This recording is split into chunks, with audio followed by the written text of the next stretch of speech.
Thank you, Grand Forks Central High School Choir. And now, it is with great pride that I introduce the governor of the great state of North Dakota, the Honorable Kelly Armstrong.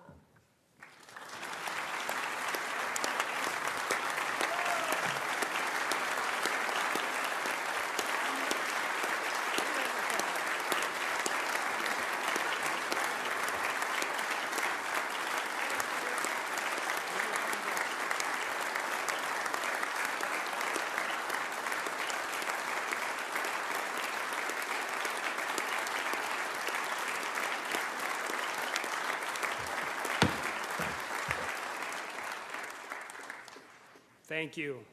Before I get started on my speech, I just want to take a quick second to say a special thank you to my mom and dad.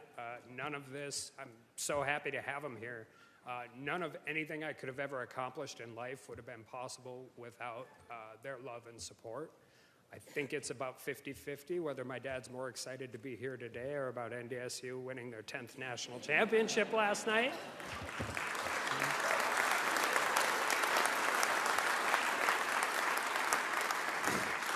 Cuts down a little bit on speech preparation when you're watching the game and you're like, this is a really, really fantastic game. But it was great to see true dynasty. If you're going to send Frisco off in style, that's probably a pretty good way to do it. So really proud of all those kids, the coaches, and the entire program. My wife and daughter are not here today. My son is in school, and they've put, you know, when we do this and we sacrifice, and all of you who run for office know this, we go through the grind, we go through the ringer. Our families do more than that. So they're taking a little mini vacation, just a mother-daughter vacation, and they deserve it. My wife is very proud of the fact that she's the more frugal one in our relationship. And it's true, and sometimes that does cause some problems. I mean, what a difference a year makes. A little over a year ago, I'm in some crazy hearing where everybody's yelling at each other in D.C., and it probably actually wasn't all that important. And my wife calls, but because I'm in the middle of a hearing, I put it to voicemail. And then she calls again, and I put it to voicemail. And then she texts me, all caps, call me. Now, those of you that know my wife know that is not hugely, that is not how she acts. She doesn't overreact to anything. And so I walk out in the hallway, and I call her. And she's on her way to Winnipeg for a board meeting, and she's got the kids with her. And her frugalness has been a bone of contention. I've been trying to buy her a new car, and she doesn't want a new car. But because I'm not home, she decided to take my car with her on the way to Winnipeg because it's a nicer car. And she calls me, and she's like, is there a gun in the car? And I'm like, honey, you've been married to me for 20 years. Of course there's a gun in the car. And she's like, okay, well, what do? I go, well, take it out and put it in the safe. She's like, well, I'm halfway to the Canadian border, and I'll be late for my meeting. And then I start getting yelled at, and I'm like, it's my car.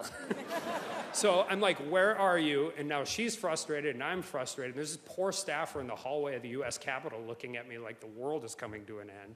And I'm like, where are you? And she's like, why does that matter? I'm like, honey, the one benefit to this job is I know somebody everywhere. She's like, well, I just passed a town called Anamoose. I'm like, great, you're going to come to the Cenex in Rugby, park there, get a cup of coffee, fill up your car. She's like, then what? I go, I'll get back to you. So I called the smartest person, most responsible person I know in the rugby, and I called John Nelson. And John is at an interim hearing in Bismarck, so he's no help. I don't even think I finished the phone call. I hung up. I called the smartest, most responsible person I knew in the area of rugby, which was Leeds. I called Erica Kenner. She did not answer the phone. So now I'm desperate, and I call Roscoe Striley. And he patches in his brother, who lives in Leeds, and his brother is also in Bismarck.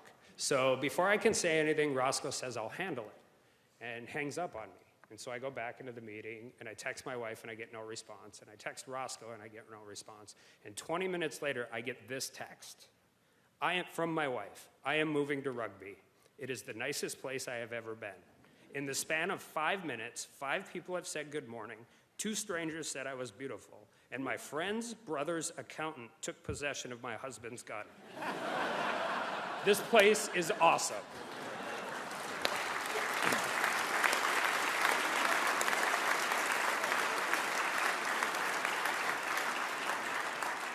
It goes without saying that it's great to be home.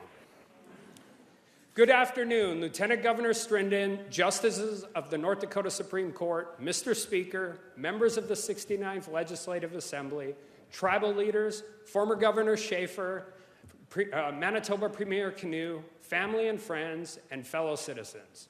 Thank you for joining us here today, and welcome.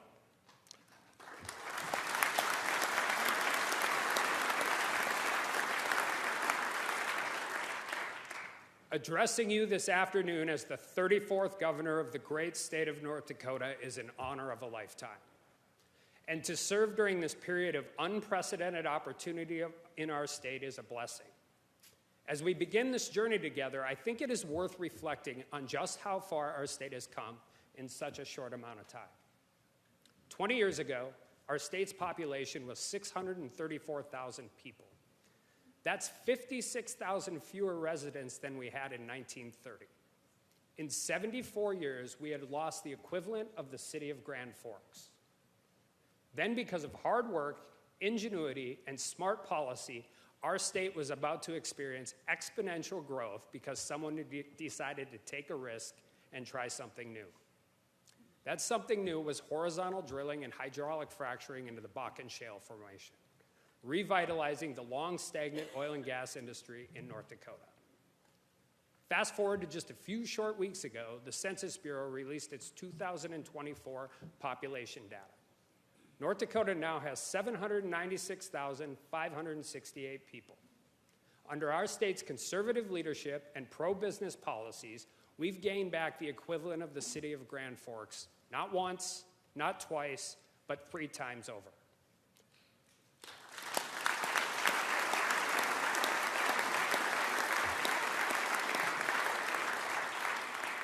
North Dakota has gained over 162,000 people in 20 years, and we're not done yet. To quote Governor Burgum and Governor Dalrymple, and with credit to them as well as Governors Hoeven and Governor Schaefer, the state of the state is stronger than ever.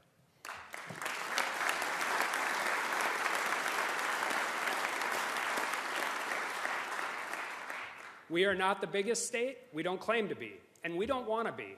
But the people of North Dakota have big hearts and big ideas, and we have always had the courage to try new things. Summoning that courage is essential if we are going to solve some of our most pressing issues. First and foremost is property taxes. Growing by that number of people in 20 years is a good thing. People who previously had to leave to find opportunity can now build a career, build a family, and build a life in North Dakota. But a consequence of that growth is higher property taxes, gnawing away at the wallets of North Dakotans who just want to stay in their homes and provide for their families. Providing real property tax relief and real reform must be number 1 on our agenda.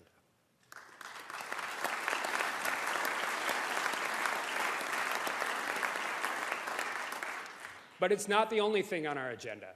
With rapid growth also comes the need for mental health services and the challenges of overcrowded jails and prisons, making our streets less safe and our citizens more vulnerable. We need solutions, both short-term and long-term. Regulations and bureaucratic growth that were necessary during a time of rapid economic expansion now run the risk of making us less competitive with other states for workforce and investment. Solving these challenges require us to embrace new approaches, identify new solutions, and again, to try new things.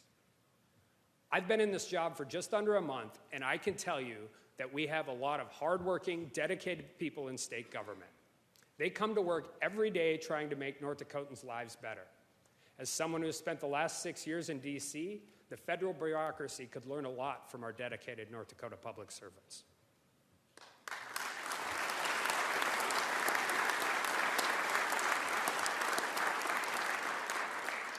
At the same time, we need to recognize that government doesn't create jobs. It doesn't create wealth. It doesn't create growth. The North Dakota people do. Our mission should be to create a governing framework that allows our citizens to achieve these goals, allowing our risk takers to take risks, and allowing our farmers, ranchers, energy producers, our business owners, big and small, to thrive. That's the North Dakota I know and love, so let's get to work and make that happen.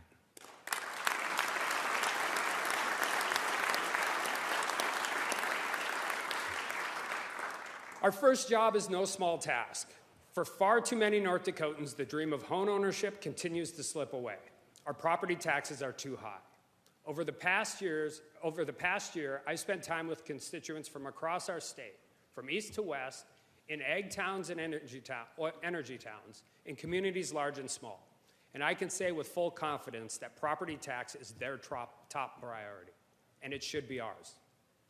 In recent years, the state has played an ever-expanding role in trying to reduce the property tax burden through mill levy buy-downs, shifting the cost of social services from local to state, growing the funding share of K-12 education to 80%, and approving a $500 primary residence property tax credit last session.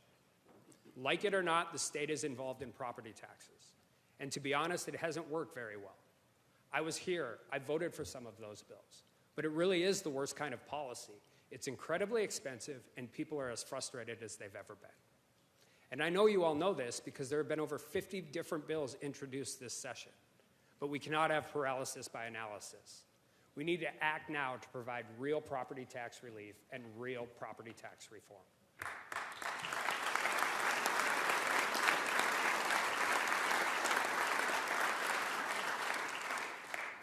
This is not an unsolvable problem.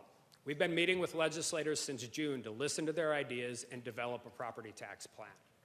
Our job is to focus on a proposal that incorporates these ideas in the most significant relief and reform package possible. Especially want to say thank you to Leader Hogue and Leader LaFleur for helping us facilitate so many of those conversations.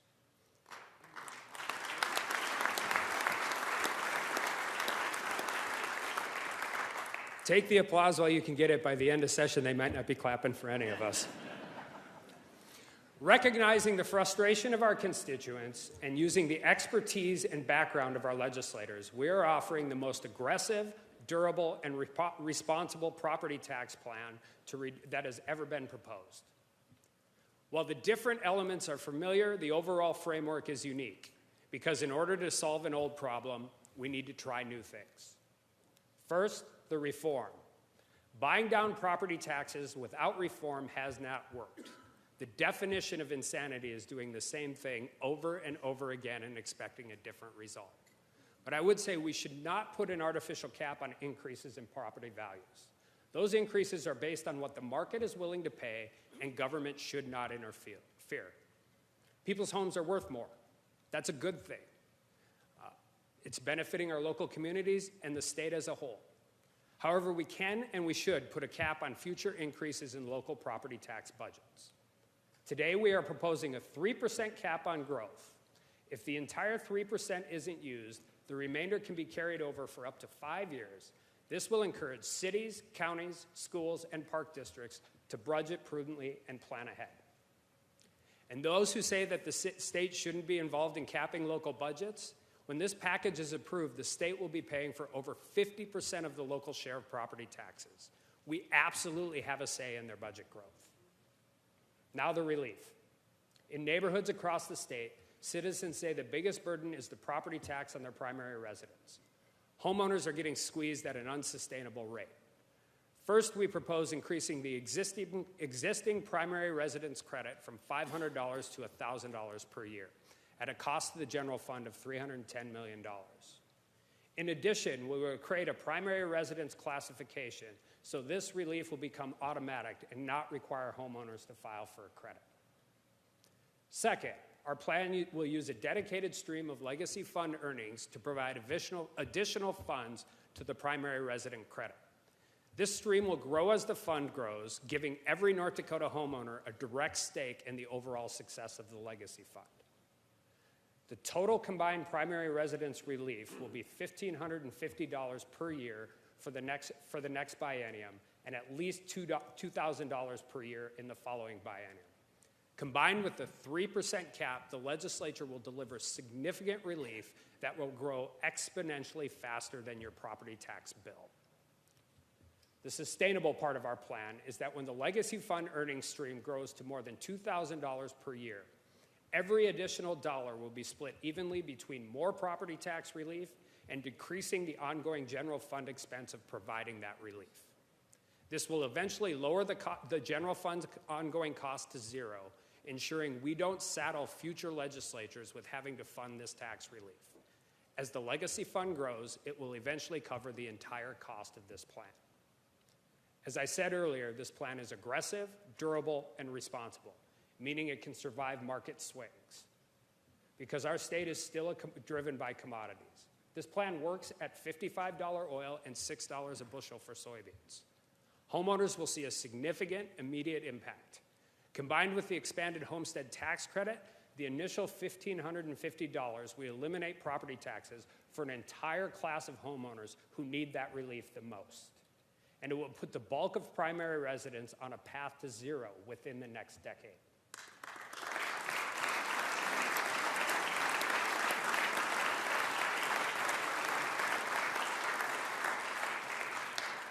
Our workforce recruitment efforts will benefit. Thanks to the historic income tax relief you all passed last session, combined with the pro-business environment and high quality of life, our low property taxes will make North Dakota an even better place to live, work, and raise a family. And in keeping with the theme of trying new things, I urge my friends and colleagues in the legislature to make this property tax plan one of the first pieces of legislation you send to my desk, because it'll affect every other aspect of our budget. We can afford it. The people of North Dakota are demanding it. The plan is real relief, and it is real reform. It is responsible, it's achievable, and it's durable. It creates legacy fund buy-in, and it is the single most impactful thing we can do for our citizens this legislative session. Let's get it done.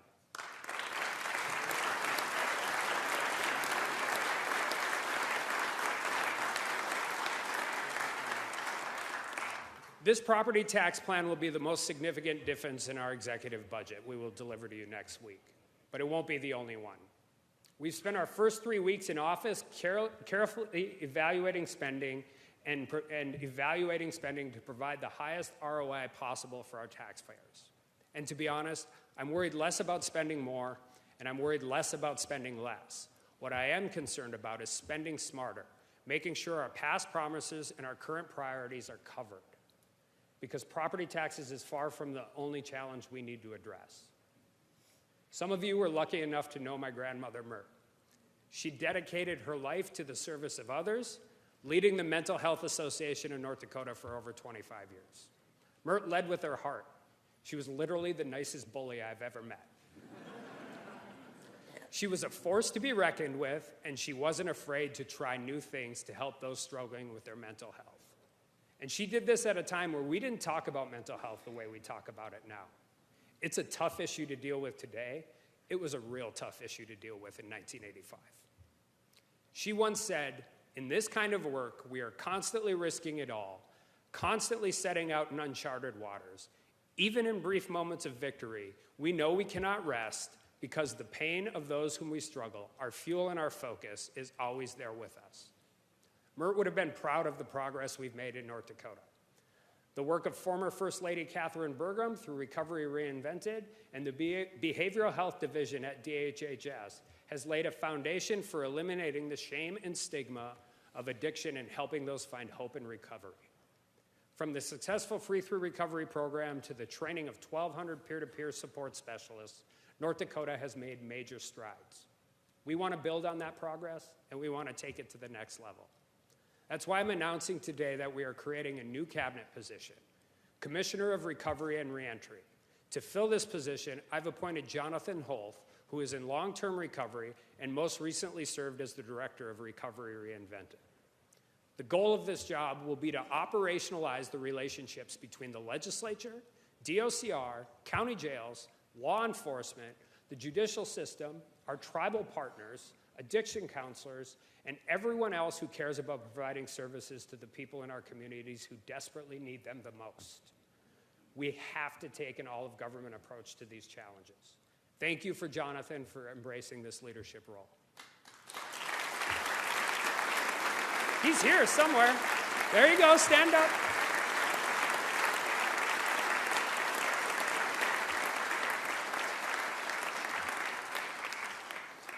Our jails are full. We need to address overcrowding in our correctional system.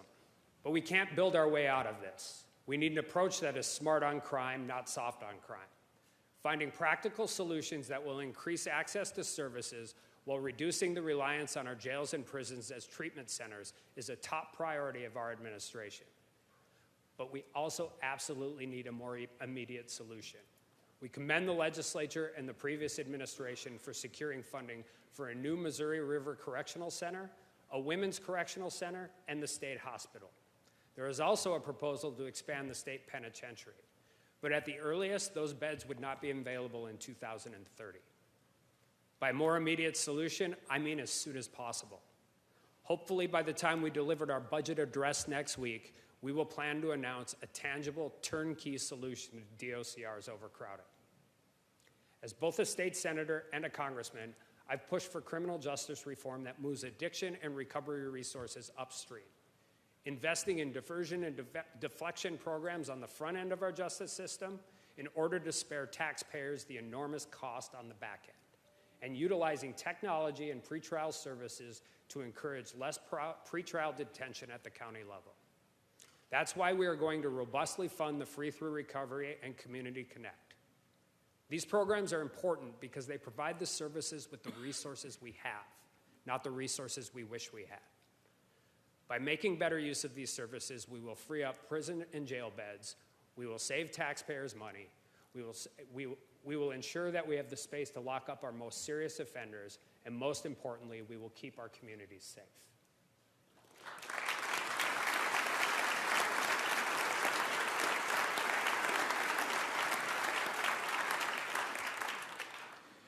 Agriculture and energy still form the bedrock of our economy in North Dakota. They have since its inception, and they will long after we're all out of this room. We feed and fuel the world, and we do it better, cheaper, and safer than anyone else. And what we do here is important to us, but it's also really important to everybody else. People who once demonized our way of life now want what we have. Under the Trump administration, we have a tremendous opportunity to reset the national narrative on production agriculture, dispatchable energy, and ESG. We owe it to our farmers, ranchers, and energy producers to engage in this fight. We owe it to our citizens to defend our way of life. And quite honestly, we owe it to the rest of the country and the rest of the world to be the grown-ups in the room.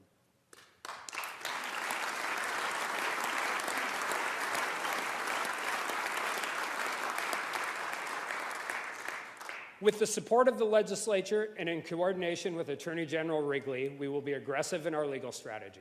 We will continue to push back on the federal bureaucracy that does nothing to make our food safer, our energy cleaner, but makes everything more expensive and stifles our ability to grow.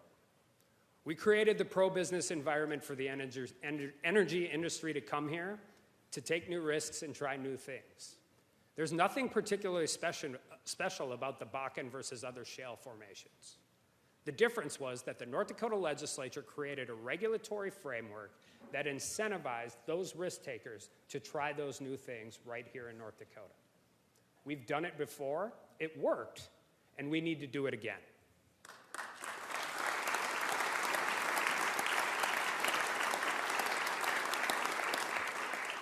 For all of the advancements in energy production, we're producing 1.2 million barrels of oil a day in North Dakota. We're still leaving over 80% of that oil in the ground. And if we do things exactly the same way we're doing them now, we will always leave 80% of the oil in the ground. For all the political and ideological sparring around CO2, its greatest attribute to the state of North Dakota is its utilization in enhanced oil recovery. Crafting policy that encourages companies to crack that code is essential to creating generational wealth for kids in North Dakota who haven't even been born yet. And we can't forget where that wealth comes from. Oilfield work is tough work. It's long hours, early mornings, late nights. And 10% of every one of those oilfield workers' day goes directly to fund public education, tax relief, infrastructure projects, flood protection, airports, hospitals, and pretty much everything in between. It's why we have over $12 billion in the Legacy Fund and over $7 billion in the Common Schools Trust Fund. The benefits which will far outlast each and every one of us. In addition, to ensure the longevity of the Bakken, we need to offload our natural gas. For as valuable of a resource as it is, natural gas is actually a detriment to our state budget because it limits our ability to grow. To reduce flaring and increase oil and gas production, we must offload our gas, and we must work with industry to provide more pipeline infrastructure. And we'll continue to promote pro-agriculture policies, creating opportunities for value-added ag across the state. A prime example of what has worked is taking Red River Valley soybeans, crushing them in Spiritwood, and turning them into renewable diesel in Dickinson. Continuing to add value to our commodities benefits every farmer and rancher across the state. And these don't all have to be big projects. We should expand the Farm to School program, allowing local producers to feed local kids. Not only is it healthier, but it allows North Dakota students to really learn about North Dakota agriculture.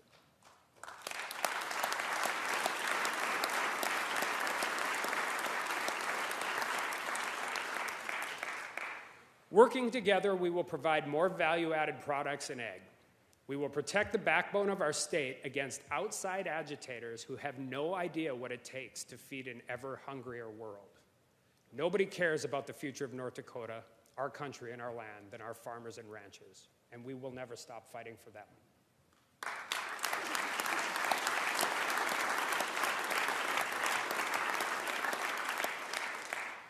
Using government services should be easier.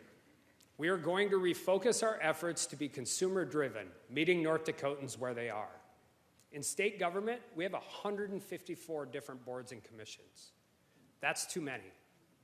Every single one comes with a price tag, even the volunteer boards.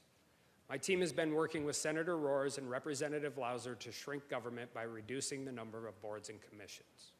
Senator Roars will be introducing a bill that will, among other things, create a task force to review all current boards and commissions, and they will report back before the next legislative session on which boards can be dissolved, which boards can be combined, and which boards are essential to the core functions of government. And to get this party started, this morning I signed an executive order to dissolve 5 of these groups that have not met in over a calendar year. It's not enough, but it's a pretty good start.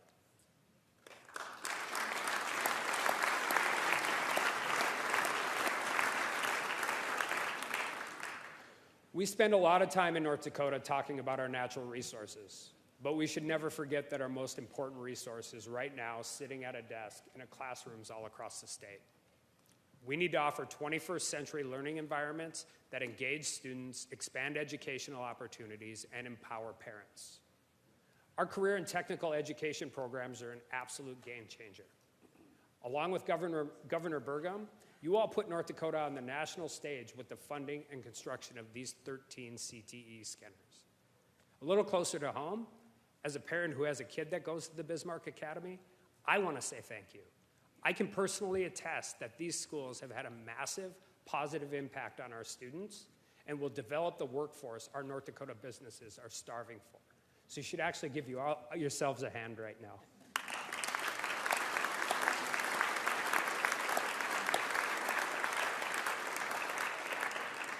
Kids learn differently. I have a son and a daughter, and I watch them each come home and how they do this stuff. And the best part of my son's day, every day of the week, is when he's at the Bismarck CTE Center. They really, really are fantastic. Our budget will support education savings accounts. Funding set aside for each student to direct towards services or tuition across our public, non-public, or homeschool settings. The money follows the students, not the school, ensuring every student has the tools they need to prepare for college, a career, or the military. We also support building on the innovations and flexibility the legislature approved with the previous administration. That includes providing the option to create public charter schools, which are accountable to performance standards just like K-12 public system. This policy change will create another choice for families in selecting the learning environment they feel is the best suited for their child's needs.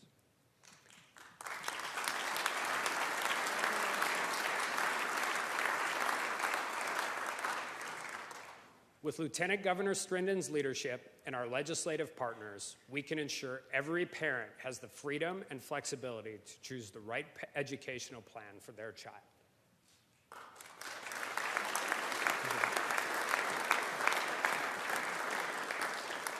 The single best workforce recruitment tool North Dakota has is our university system. As we go through this legislative session, there will be a lot of talk about board governance and how we position higher ed to succeed, because change is coming in this space, and it's coming fast.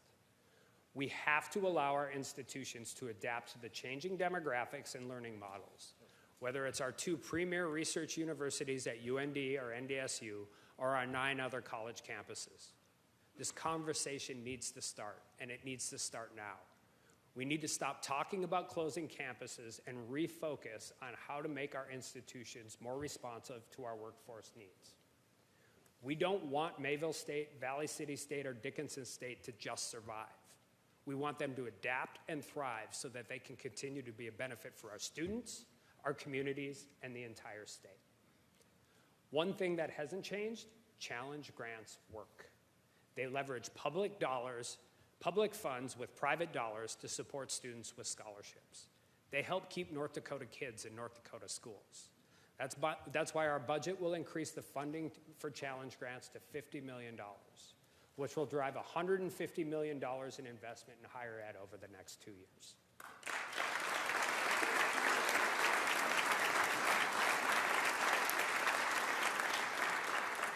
We know we have challenges, but they're not insurmountable. The legislature has invested in housing, daycare, workforce attraction, and retention. We must evaluate how those resources are being spent, figure out what is working and what isn't, and streamline those programs and deploy them to communities large and small in a way that works for them. We need more solutions and fewer programs. We spend a lot of time selling other people on what's good about our state.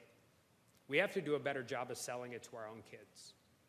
If we can increase access to hunting, fishing, and the outdoors, we can create an entire generation of North Dakotans who want to make this place their home.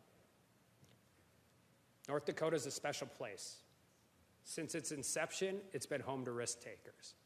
Climbing off a rock 3 miles up a fjord in Norway, packing everything you own into one trunk, getting on a boat, and sailing halfway across the world to a place you've never been is not for the faint of heart. The native people who made North Dakota their home long before the first immigrant ever got here were tough. The people who came here and settled this prairie were tough. The people who live here now are tough. We deal with blizzards, floods, tornadoes, wildfires, hail, and drought. What most people call climate change, we call Tuesday.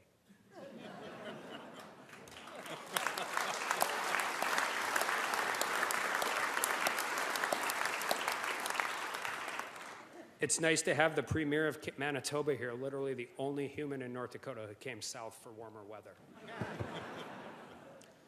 Our families and communities have endured ice-cold winters and wind-swept summers, through good times and bad, and that resilience has persevered throughout our state's history. It's a huge risk to plant a field in the spring not knowing if you'll have a crop to harvest in the fall. It's a huge risk to start a brick-and-mortar business on Main Street in small-town North Dakota. It's a huge risk to invest millions of dollars in capital in a coal-fired power plant when way too many people demonize a power source they absolutely need. It's also really important for us to remember that whether we're dealing with workforce, addiction, housing, or infrastructure, it requires more than just a state response. We need the collaboration of our tribal partners if we are truly going to succeed as a state. Their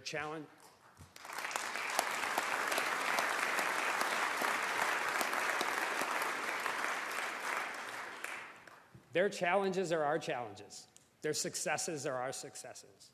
I've been blessed to work with our tribal leaders during my last 6 years in Congress, and I'm really, really excited to continue that work with them from the office of the governor.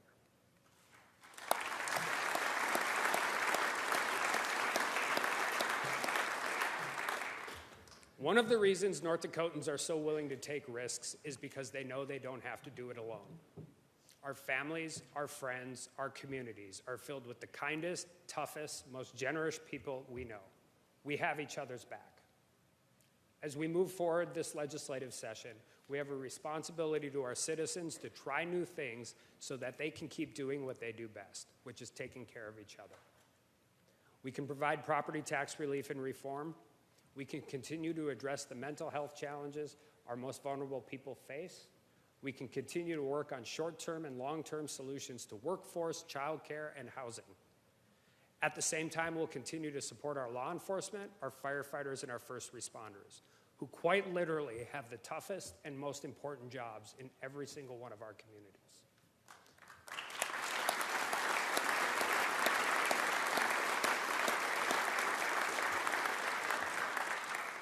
And we'll continue to build and expand on policy that makes North Dakota the most military-friendly state in the country.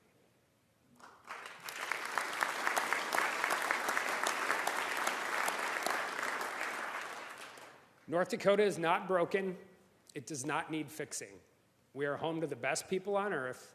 The state of the state is as resilient as those people. As we navigate the next 4 months and the next 4 years, our sole focus should be to make their lives easier, to promote policies that make North Dakota the best place to live, work, and raise a family. I'm humbled and I'm honored to be standing here today as the 34th governor of this great state. Thank you for allowing me some time to address you all here today.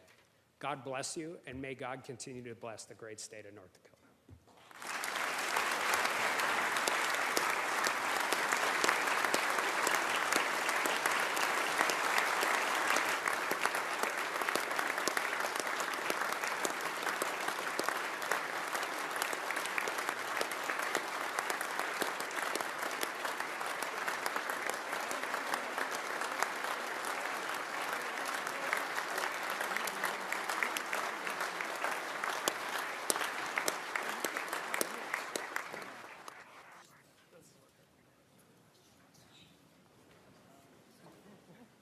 Representative Bosch. Thank you, Madam President. I move the remarks of Governor Kelly Armstrong be printed in the Journal. The question is on the motion that the remarks of the governor be printed in the Journal. All in favor, please say aye. Nay. Motion carries. The remarks will be printed in the Journal.